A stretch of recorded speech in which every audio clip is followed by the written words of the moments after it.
কোনো একটা পেশা হিসেবে দায়িত্ব পালন করছেন, একই সাথে মা হিসেবে তিনি কিন্তু খুবই দারুণভাবে সবকিছু সুচারুভাবে করছেন, কিন্তু তারপরেও এটাও কখনো কখনো সংবাদ শিরোনামে আসে যে মাকে মানে নানা রকম ভাবে নিগৃহীত হতে হচ্ছে। অনেক ধরনের চ্যালেঞ্জ ফেস করতে হয় একজন মাকে, অনেক ধরনের, নারী পুরুষ সবাইকে করতে হয়, এটা 21st সেঞ্চুরির এখন চ্যালেঞ্জ। কিন্তু একজন মাকে সবকিছু ঠিক রেখে কিন্তু তার কাজের জায়গাটাও হ্যান্ডেল করতে হয়, তো দায়িত্বের জায়গা। আপনি সেই কাজটা আপা কিভাবে করেছেন? আমি কাজটা করেছি, আমার আনন্দের কথাও আছে, একটু বেদনারও আছে। সেটা আমার একটু আর্লি স্টেজে বিয়ে হয়েছিল, ইন্টারমিডিয়েটের পর। আমি ঢাকা ইউনিভার্সিটির স্টুডেন্ট ছিলাম, আছি আপা সমাজ কল্যাণে। সমাজ কল্যাণে আমার সন্তান, সংসার, পরিবার এসব মেনটেন করতে গিয়ে আমার পড়াশোনা ব্রেক করতে হয়েছে।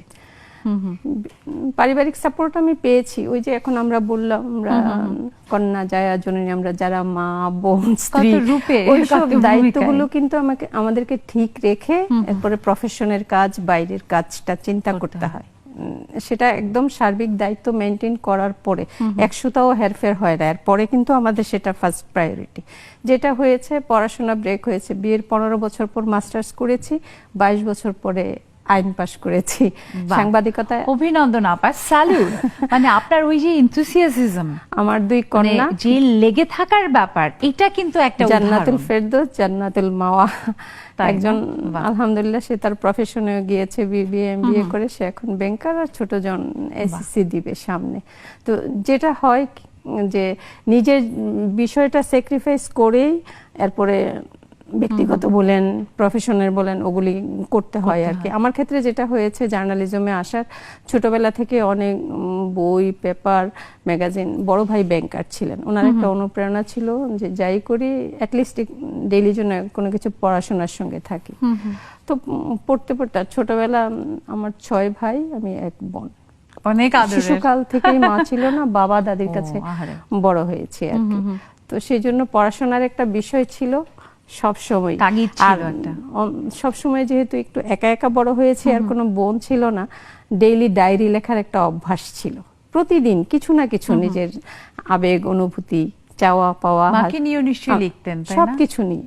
এই জন্যই তো লেখালেখির জগতে।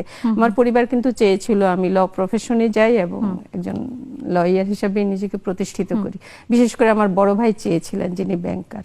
উনি সবসময়, যখন আমি সমাজ কল্যাণে পড়াশোনা করছিলাম, উনি কিন্তু বলছিলেন যে তুমি পরে সমাজ কল্যাণে মাস্টার্স করো, পড়াশোনা করো, এখন চাই যে তুমি ল প্রফেশনে পড়াশোনা। কিন্তু আপনার এই যে মানে অদম্য ইচ্ছা, আপনি প্রথমে মানে সোশ্যোলজিতে পড়েছেন, কিন্তু তারপরে যে আবার ওই যে পারিবারিক একটা ইচ্ছা ছিল, ভাইকে শ্রদ্ধা, ওইটাই বলছি যে আপনি যে সেই পরিবারের প্রতি শ্রদ্ধা বা তাদের ইচ্ছাটাকে প্রাধান্য দিয়ে ল পড়েছেন। সব ভাই বোনই করে, কিন্তু যেহেতু আমাদের মা ছিল না, সেই ভাই সব রকমের লুক আফটার আমাদের ছোট ভাই বোনদের করতেন, আদর যত্ন, ভালো লাগে। এবং পড়াশোনার বিষয়টাও সাধ্যমতো উনি চেষ্টা করেছেন সাপোর্ট দিতে আর কি। আমরা কৃতজ্ঞতা জানাই আপনার পরিবারের সেই মানুষগুলোর প্রতি যারা আসলে আপনাকে এগিয়ে নিয়েছেন। কৃতজ্ঞতা জানাই প্রতি মুহূর্তে।